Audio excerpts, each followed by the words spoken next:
Francisco de Assis. Miramês.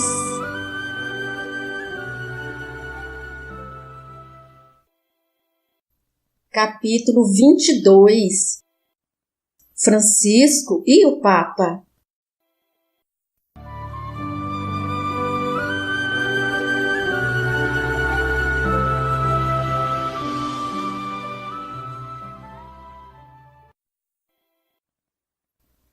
Francisco recebeu carta de Inocêncio III, que se encontrava bastante enfermo e que lhe solicitava a presença, cujos termos tentaremos reproduzir, procurando nos aproximar dentro de nossas possibilidades.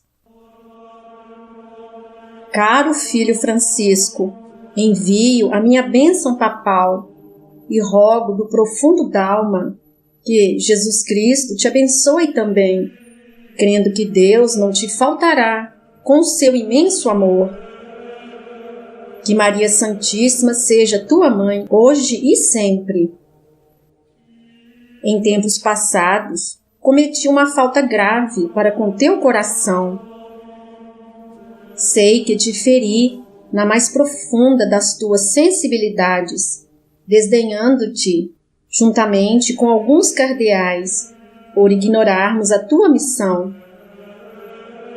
Fomos contrários à tua ajuda em favor da nossa igreja, que trilhava e por vezes trilha por caminhos perigosos. Naquela época eu era dominado pelo orgulho, cujo peso ainda sinto no coração, a traçar-me diretrizes que às vezes obedeço. O caro filho, que muito prezo, deve saber o quanto é difícil alijar do peito que ostenta a autoridade, a prepotência, a vaidade e o egoísmo. Se nos afastamos das chagas de um leproso pelo receio do contágio, é porque ignoramos a calamidade que existe dentro de nós.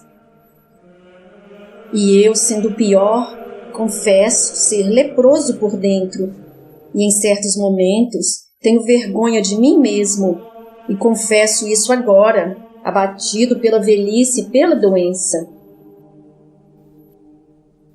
Francisco, tu és feliz pelo que és, e decidiste ser, no panorama do mundo, o teu interior, se mostrando por fora. A tua vida é um evangelho que poderemos ler nos teus próprios atos. Não te escrevo pedindo reservas, assumo todas as responsabilidades. Podes mostrar a quem quer que seja esta missiva, que nada representa na minha educação íntima, se ela revelar o meu arrependimento, porque já estou no fim. Eu deveria escrever-te no auge das minhas forças, mostrando assim que entendi o Evangelho de nosso Senhor Jesus Cristo.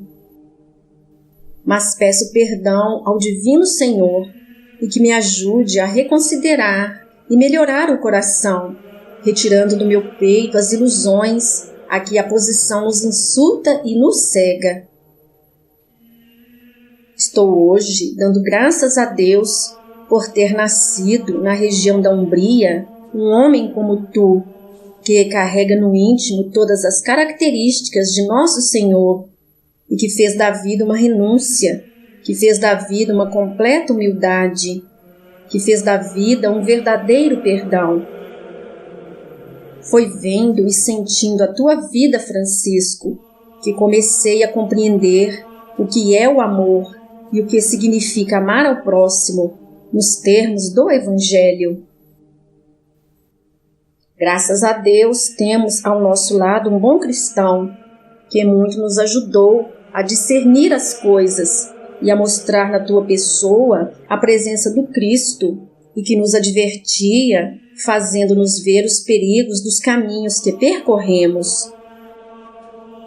Estimulamos às vezes a guerra por pressão de homens inconscientes que falam muito de Deus, mas nunca sentiram no coração esse Deus de amor e de misericórdia.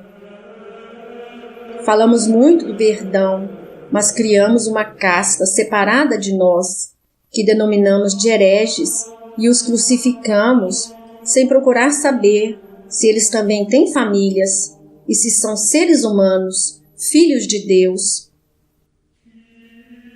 Falamos da caridade, mas vivemos no Fausto, nunca passando por nossas mentes a falta de teto, de agasalho e de comida dos que não pensam como nós. Criamos um Satanás para colocar nos seus ombros todas as responsabilidades que temos vergonha e orgulho de assumir. Nada fiz em favor da coletividade e nunca quis pensar que Deus é Pai de todas as criaturas, do ladrão ao santo, do pária ao rei, do herege ao próprio Papa. Hoje, ainda que tarde, já coloco todos no mesmo nível ante a bondade divina, que a todos concede sem distinção o sol, a chuva, o ar e as águas, o pão, as vestes e o seu próprio amor, sem distinção. Não querendo alongar-me mais, peço-te perdão. Se comecei essa carta abençoando-te, encerro-a pedindo-te a bênção. Tudo que falo nessa epístola é para dizer-te do meu sofrimento na tua ausência e porque quero ver-te antes que a morte venha ao meu encontro. Sofro muito e quero que tuas mãos toquem o meu corpo, que sinto esvair-se em chagas. A minha dor é maior porque todos se afastam de mim e sinto-me só. Quero ver-te. Adeus. Assinado Inocêncio III.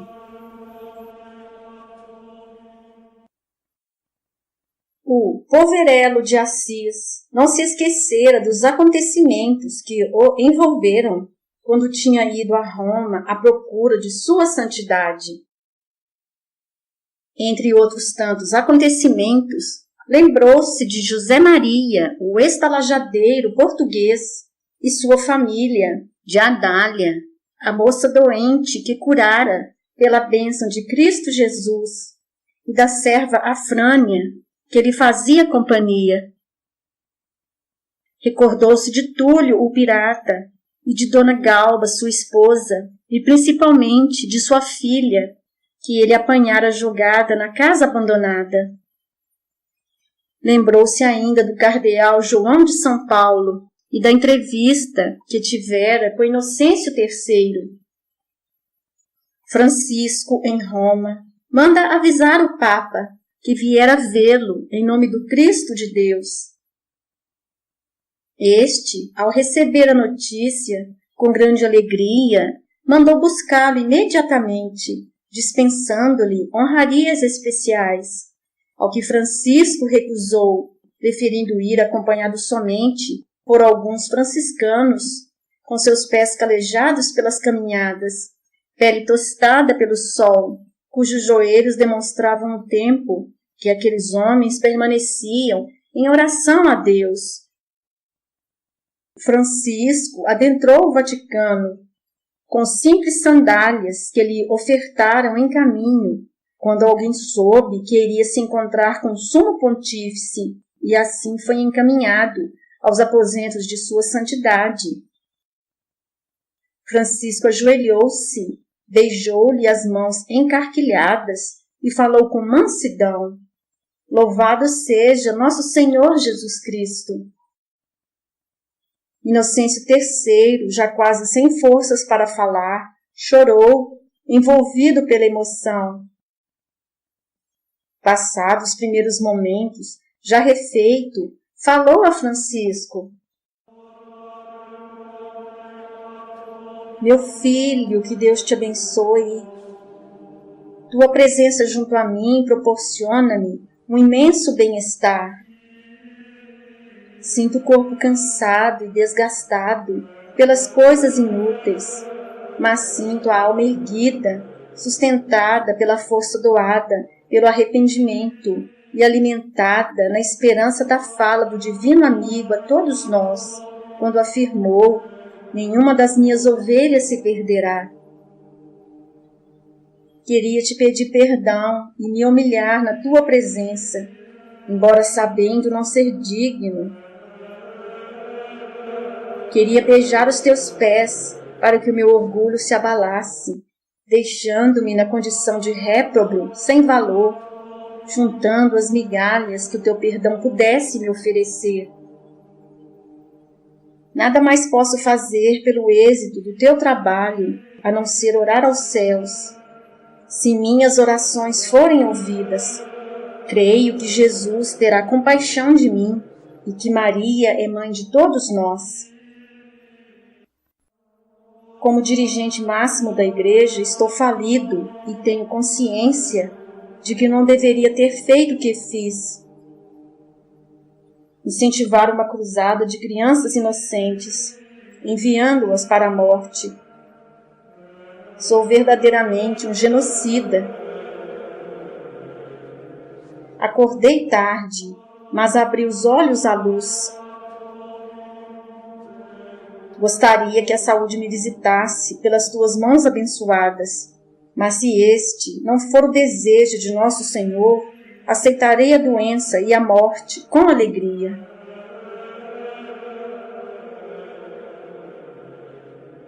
Chamei-te para fazer um pedido, e morrerei triste caso não seja atendido. Quero que tu, Frei Francisco, acompanhe esta quinta cruzada que está sendo formada. Se eu tivesse forças, iria lutar para impedi-la. Sei que terás forças para desfazer as atitudes perversas de que estão imbuídas as pessoas que a dirigem.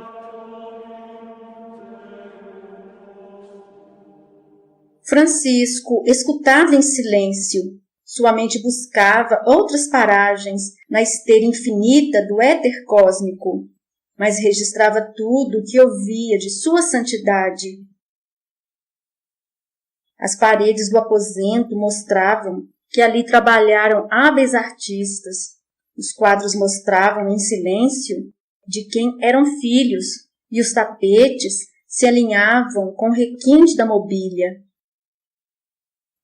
A posição do enfermo destacava-se dentre todo o luxo.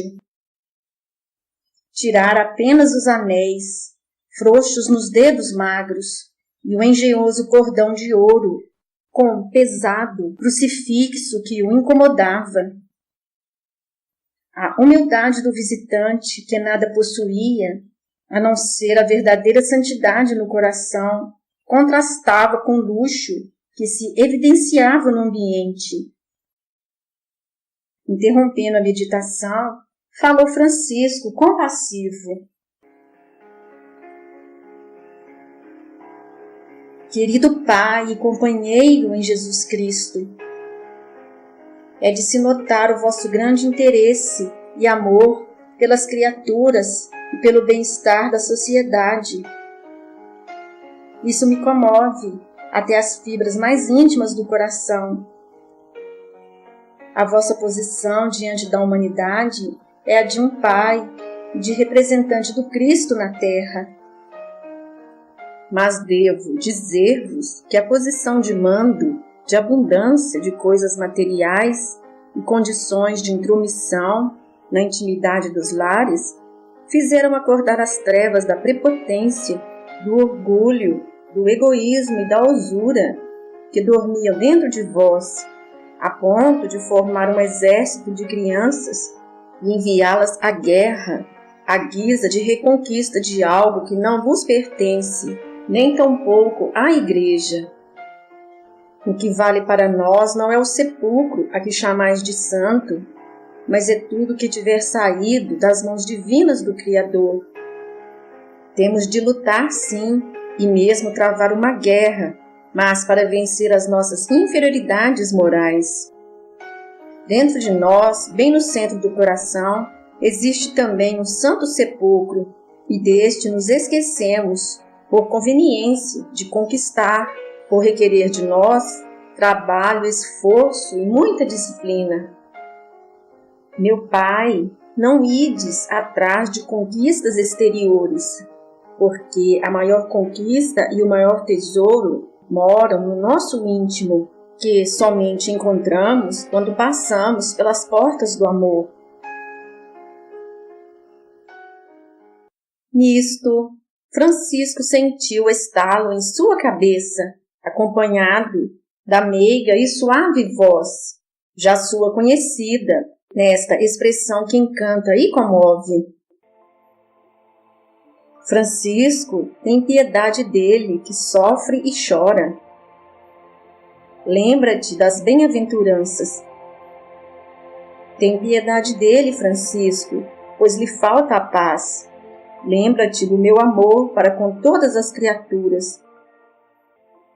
Estende as tuas mãos e alivia esse homem que padece, em nome do amor que desconhece barreiras e posições, fé ou ideologias, riqueza ou pobreza, sabedoria ou ignorância, para servir, para ajudar aqueles que caíram e desejam levantar-se e seguir novos caminhos. Este homem espera o teu carinho e a tua compreensão. Francisco ajoelhou-se à beira da luxuosa cama e respondeu com respeito: Sim, Senhor, faça-se a tua vontade e não a nossa. E sentiu uma luz intensa envolver todo o seu corpo e filtrar-se através das suas mãos e projetar-se no corpo de Inocêncio III. Uma brisa suave visitou todo o ambiente e, aos olhos espirituais, Francisco ficara todo iluminado pela projeção feérica do mundo espiritual.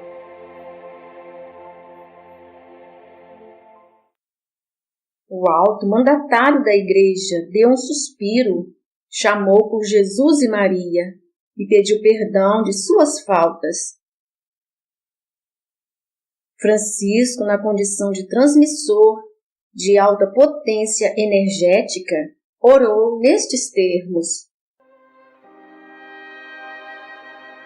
Senhor, fazei de mim um instrumento da vossa paz. Onde haja ódio, consenti que eu semeie amor. Perdão onde haja injúria. Fé onde haja dúvida. Verdade onde haja mentira. Esperança onde haja desespero. Luz onde haja trevas. União onde haja discórdia. Alegria onde haja tristeza. Divino Mestre, permiti que eu não procure tanto ser consolado quanto consolar, ser compreendido quanto compreender, ser amado quanto amar, porque é dando que recebemos, é perdoando que somos perdoados, e é morrendo que compreendemos a vida eterna. Francisco, banhado em lágrimas, olhou ao lado e viu nitidamente o Papa Telésforo, ajoelhado, acompanhando a sua prece e também chorando de alegria por sentir o Cristo em grande profusão de luzes, aproximando-se daquela casa. Francisco olhou para o Papa, que ressonava, e disse, tomado de energia: Levanta-te e anda, em nome daquele que é o caminho, a verdade e a vida.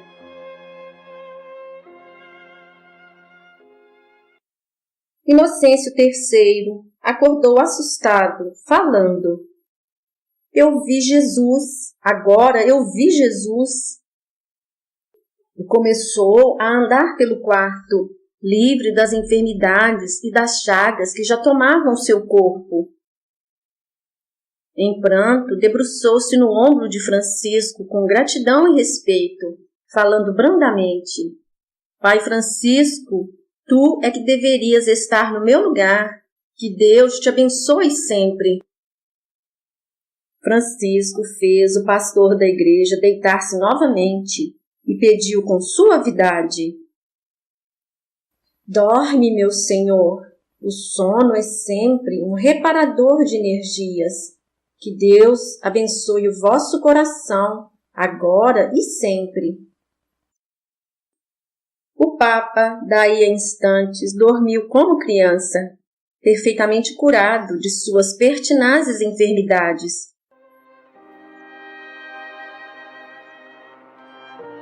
E Francisco, serenamente, deixou a nave de repouso do Santo Pontífice, dando glórias a Deus e vivas a Cristo.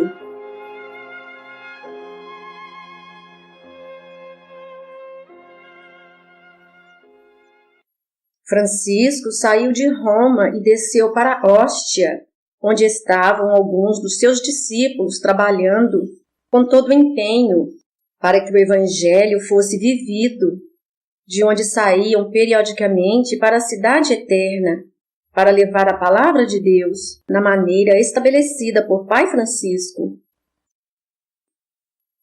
Ostia fica à margem do mar Tirreno, ao lado oposto ao Adriático, e por força da natureza, está localizada no joelho da bota de que a Itália tem a forma.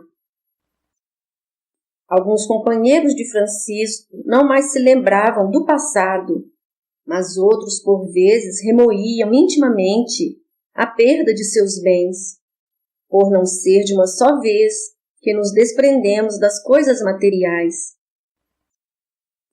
A iluminação interior surge com a força do tempo e na sequência dos esforços assumidos pelas almas, no caminho da evolução espiritual.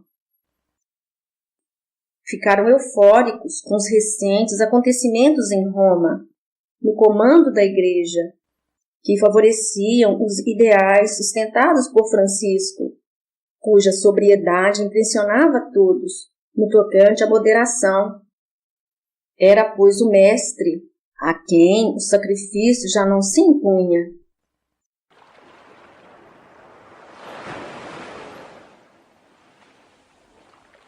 A poucos quilômetros do domínio do gigante de águas salgadas, sentia-se a baforada dos ventos que traziam o aroma benfeitor.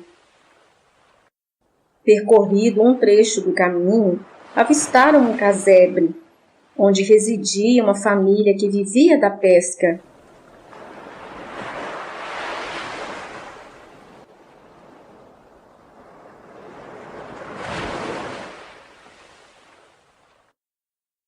Francisco bateu à porta, pedindo água. Atendeu um senhor robusto e triste, que andava às apalpadelas, deslizando as mãos nas paredes de argila, por lhe faltar a vista. Saudaram o dono da casa, serviram-se da água fresca de um grande pote de barro queimado, preso a uma forquilha de madeira. Saciada a sede, acomodaram-se por convite do pescador, que chamou sua mulher e seus filhos. Estes, em número de 6, assentaram-se sem cerimônias, no colo dos frades. O menorzinho, de pouco mais de 1 ano, estendeu os bracinhos para Francisco, que o acolheu sorridente. O casal, admirado com a fraternidade daqueles homens, sentiu-se à vontade.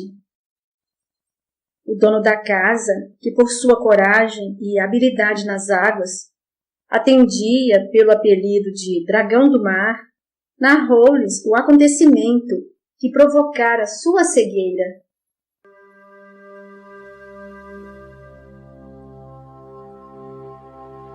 Encontrava-me pescando em alto mar no meu barco, que pelo tamanho e estrutura oferecia segurança. Naquela noite, minhas redes pareciam abençoadas, pois todas as vezes que as lançava às águas, recolhia-as cheias de peixes como nunca acontecera antes. Lotado o barco em sua capacidade e nada mais tendo a fazer, comecei a remar de regresso à casa, orientando-me como de costume. Depois de muito remar, sem que chegasse à praia, desconfiei que o barco tomava caminho diferente do que habitualmente percorria. Quis mudar a rota, mas este não mais me obedeceu. Percebendo que o meu esforço era em vão, parei de remar, mas mesmo assim o barco deslizava sobre as águas em direção ignorada. Pescador experimentado, constatei que não era o vento, nem as correntes marinhas que mudavam meu rumo. Pensei estar sonhando, mas logo vi que estava acordado como nunca. Percebi que uma força estranha conduzia o barco que, a partir dali, passou a ser envolvido por uma luz intensa que emitia vibrações tão fortes que cheguei a pensar que o barco ia partir. Em dado momento, o barco parou de sopetão e me senti envolvido por esta mesma luz. Tive a sensação de ser conduzido através de um corredor, chegando a um pequeno salão, onde vi coisas que nunca pensei existirem, e me vi rodeado por homens de pequena estatura, que falavam uma língua estranha. Tomado de pânico e confiando na minha robustez ante a pequenez daqueles seres, tentei forçar a minha fuga. A última coisa que me lembro foi de que levantei o braço para agir, e daí não sei mais o que aconteceu. Quando acordei, o sol estava a pino e ouvi o barulho dos meus companheiros que arrastavam o barco para a praia. Logo constatei que estava cego. Trouxeram-me para casa e estou até hoje com um quadro de tudo o que aconteceu vivo em minha mente. De certa forma, não me sinto triste, como é de se pensar, porque mesmo cego vejo coisas lindas. Neste momento mesmo, posso dizer o que estou observando nesta sala, e se for ilusão que vejo, sinto isso com satisfação, que me consola e me dá esperança. Antes de vocês chegarem, vieram uns homens revestidos de luz, que me avisaram que eu iria receber visitantes e que esses seriam amigos. Assim, quando chegaram, eu já sabia quem eram e o que fazem. Muitas coisas não posso dizer, porque esse mundo do qual tenho notícias me exige silêncio. Noto que em derredor de todos circulam claridades e um dentre vós me parece um sol. Assustei-me ligeiramente quando vi, por parecer-me a luz com a qual meus olhos se apagaram. O homem calou-se e de seus grandes olhos desciam lágrimas sem cessar.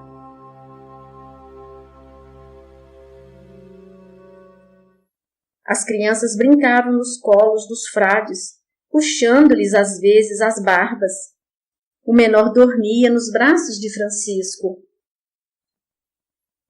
A mulher, chorosa, falou aos frades: Meus senhores, depois da cegueira do meu marido, o sofrimento para nós é sem conta. Vivíamos da venda de peixes ao lado da estrada, ao povo que vem de Roma de vez em quando. Agora estamos vivendo de esmolas, que nem sempre ganhamos. Penso em ir eu mesma pescar, mas temo as águas perigosas do mar. O silêncio dominou o ambiente, e alguns dos frades oraram com fervor. Francisco tomou a palavra como verdadeiro mestre da paz e disse com tranquilidade: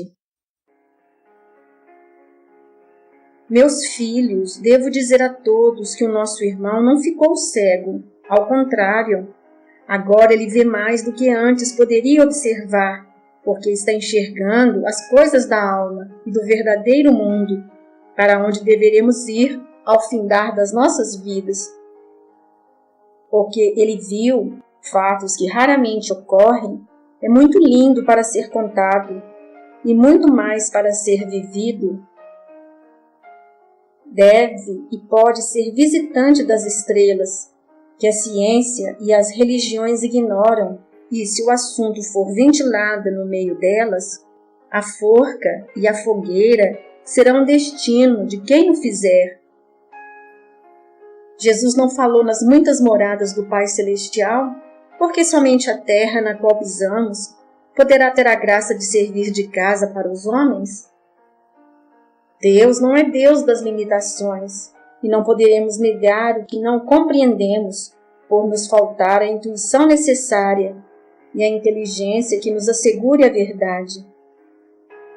Nosso irmão fala da coragem que possui, que admiramos, mas a ela se deve aliar a paciência e nunca deve perder a esperança na bondade de Deus. Quanto à sobrevivência desta família, minha senhora, nunca faltará o pão de cada dia, porque antes de precisarmos Deus, o nosso benfeitor maior, sabe o que deve nos dar para o alimento de cada dia. O corajoso pescador sentiu, nas palavras de Francisco, um consolo e uma força que lhe fortalecia a paciência e a esperança no futuro. Francisco, após entregar a criança para a mãe, que a transportou para o catre, levantou-se e disse ao bom pescador: Querido irmão das águas, vamos pedir ao Deus que faz também os mares, que deu vida aos peixes, que salgou as águas, que fez os ventos, que fez a terra, a luz e as estrelas, que fez tudo e muito mais que não podemos observar, que fez as maravilhas que tens visto, que te permita tornar a ver como antes. Vamos pedir a nosso Senhor Jesus Cristo, o canal de Deus para a terra, que nos ajude em sua imensa misericórdia e com seu amor sem limites, e a Maria Santíssima, Mãe de Jesus e nossa, que nos abençoe nesse instante, e que a graça do Senhor venha em favor dos que sofrem e choram. Podemos recordar quantos cegos foram curados pelo nosso divino amigo. E suplicou em alta voz: Mais um, Senhor, se for da tua vontade, que este homem veja novamente. Como por encanto, dos altiplanos da vida maior, desceu sobre a cabeça de Francisco uma luz em maior concentração de energias divinas e, penetrando em seu ser sem encontrar barreiras, iluminou todos os seus centros de vida, dando a impressão de acender-se um sol em seu coração. O homem do amor sentiu que estava diante do Mestre, que ele falou com brandura no verbo e meiguice no olhar.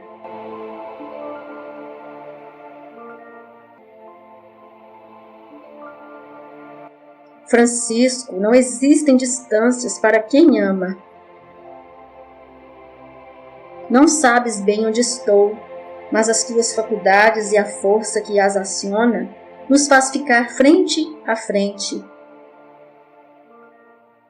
Peço-te que apacentes as minhas ovelhas e não deixe que elas se percam. Sabes que a verdadeira prece é o amor que podes dispensar às criaturas. O próximo tem sede de amor, como a tens de Deus. O próximo tem sede de fraternidade, como a tens de mim. Tem a sede de mãe, como tens saudades de Maria. Tens muitos caminhos a percorrer, nos quais deverá pisar em muitos espinhos, mas serão eles que te conduzirão ao amor mais puro, aquele que dá mais de si, sem pedir para suas necessidades. Ama, Francisco, e continua amando, que estarei contigo pelas vias deste amor. Impõe as tuas mãos nos olhos deste bom homem, para que ele retorne ao seu dever de cada dia e prossegue sem esperar gratidão por aquilo que não foste tu que fizeste. Francisco, tocado de emoção, levou-lhe as mãos aos olhos e observou que um facho de luz esverdeada, de difícil explicação, vinha do alto e penetrava na base do crânio do pescador, e como não sendo ele o dono da boca, falou com autoridade. Abre os olhos e vê. O dragão do mar teve a maior emoção de sua vida. Abriu as pálpebras e delas desceram 2 gotas de luz brilhante, em forma de escamas, que caindo ao solo desapareceram. Livre da cegueira, gritou e pulou dentro de casa, dando graças a Deus pelo milagre de sua visão. Abraçou os filhos e a mulher, abraçou os frades e ajoelhou-se diante de Francisco, osculando suas vestes.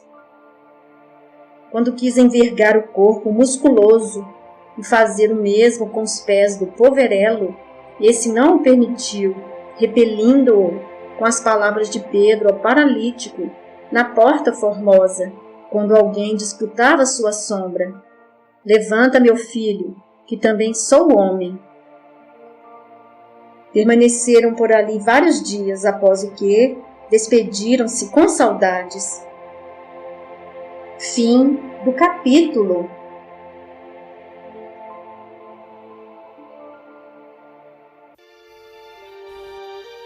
O Senhor te abençoe e te guarde, mostre-te o seu rosto e tenha misericórdia de ti, volte para ti o seu olhar e lhe conceda a paz.